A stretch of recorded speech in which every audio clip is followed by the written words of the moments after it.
তো hello guys, কেমন আছো তোমরা সবাই? আশা করছি খুব খুব ভালো আছো। আমিও খুব ভালো আছি। তো ফের আজকের একটা নতুন রেসিপি নিয়ে চলে এলাম।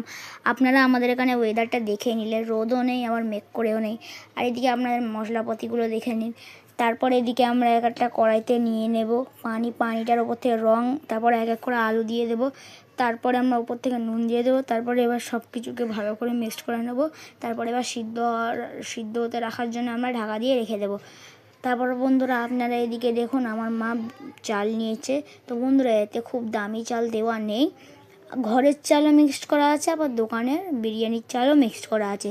তো তারপরে মা ওপর থেকে অল্প কিছু করে পানি দিয়ে চালটা ভালো করে ধুয়ে নিচ্ছে। তো বন্ধুরা, আপনাদেরকে তো বলাই হয়নি আজকের কী রান্না হবে। তো আজকের আমাদের বাড়িতে রান্না হবে বিরিয়ানি।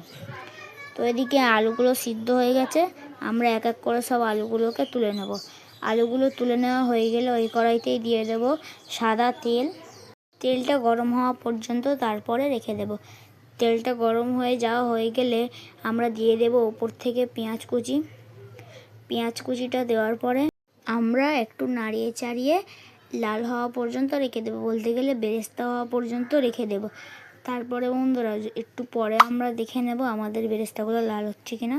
তো বন্ধুরা, এবারে একটুখানি পরে মা দেখে নিচ্ছে লাল হয়েছে কিনা। এখনও ভালো করে লাল হয়নি, তাই একটু ফের নাড়িয়ে চাড়িয়ে মা আবার রেখে দিয়েছে। তো বন্ধুরা, এবারে আমাদের বেরেস্তাগুলো লাল হয়ে গেছে।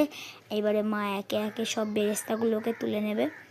তো বন্ধুরা, বেরেস্তাগুলো তোলা হয়ে গেলে আপনাদেরকে আমি বলে দিই যে ওই তেলেই মা আবার দিয়ে দেবে সেই সিদ্ধ করে রাখা আলুটা। তো বন্ধুরা, এবারে মা একে একে সব আলুগুলোকে দিয়ে দিচ্ছে ওপর থেকে। আপনারা দেখুন, সব আলুগুলো দেওয়া হয়ে গেলে মা সেগুলোকে এবার ভাজতে রেখে দেবে। তো বন্ধুরা, আপনারা তো জানেন বিরিয়ানিতে যে আলুগুলো করে ভেজে নেয়, সেগুলোর প্রসেসটা একটু আলাদা হয়। প্রথমে আলুগুলোকে সিদ্ধ করো, তারপরে আলুগুলোকে ভাজো, যাতে আলুগুলো একটু খেতে স্বাদ হয়, মানে নরম হয়।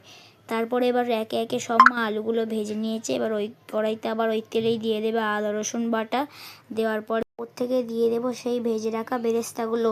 দেওয়ার পরে আমরা ওপর থেকে দিয়ে দেব ধনের গুঁড়ো আর গরম মশলার গুঁড়ো। দেওয়ার পরে আমরা ওপর থেকে দিয়ে দেব কাশ্মীরি লঙ্কা।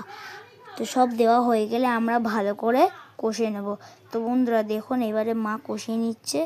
এখন বন্ধুরা একেবারে খুব সুন্দর কালার চলে এসেছে। তো এবারে আমরা দিয়ে দেব ওপর থেকে সেই মাংসগুলো। তো বন্ধুরা, মা এখন চর্বি আর মাংস দুটোই নিয়েছে। আপনাদের মধ্যে অনেকে চর্বি খেতে পছন্দ করে না, তারা নাও নিতে পারেন, কিন্তু বিরিয়ানিতে যেহেতু চর্বিটা ভালো লাগে তাই অনেকে দেয়। তারপরে ওপর থেকে অল্প কিছু পানি দিয়ে আমরা নুন দিয়ে আর দুটো তেজপাতা দিয়ে ভালো করে নাড়িয়ে চাড়িয়ে নেব। তো বন্ধুরা, ওটা এবার ঢাকা দিয়ে রেখে এখানে একটা কুকার সেই গোশগুলো নিয়ে নেব। তারপরে এদিকে আমরা একটা হাঁড়িতে পানি নিয়ে নেব। তারপরে দিয়ে দেব ওপর থেকে কিছু গরম মশলা আর দুটো তেজপাতা। দেওয়ার পরে আমরা এবার চলে যাব সেই মাংসর দিকে। তো বন্ধুরা, এইবারে আমরা ওপর থেকে দিয়ে দেব মাংস, রোজ ওয়াটার, কেওড়া জল, আর দেওয়ার পরে আমরা ওপর থেকে বেরেস্তা দিয়ে দেব। বেরেস্তাটা দেওয়ার পরে আমরা ওপর থেকে গরম মশলার গুঁড়ো দিয়ে দেবো ওপর থেকে সেই ভেজে রাখা আলুগুলো। সব একে একে দেওয়ার পরে ওপর থেকে দুধ দিয়ে দেবো। তারপরে আমরা একটা ভাতগুলো একটা চা ছাঁকনির সাহায্যে, মানে এটা চা ছাঁকনি নয়, তবে আপনারা বলতে পারেন। তারপর এবার ফাইনাল কোটিং হচ্ছে, মা ওপর থেকে দিয়ে দেবে বেরেস্তাটা দেওয়ার পরে মা দিয়ে দেবে ওপর থেকে সেই মানে যে আমরা মাংসটা করেছিলাম না, সেই যে ঝোলটা বেঁচে গেছিলো, মা ওপর থেকে দিয়ে দেবে। এবার ওপর থেকে দুধ দিয়ে দেবে।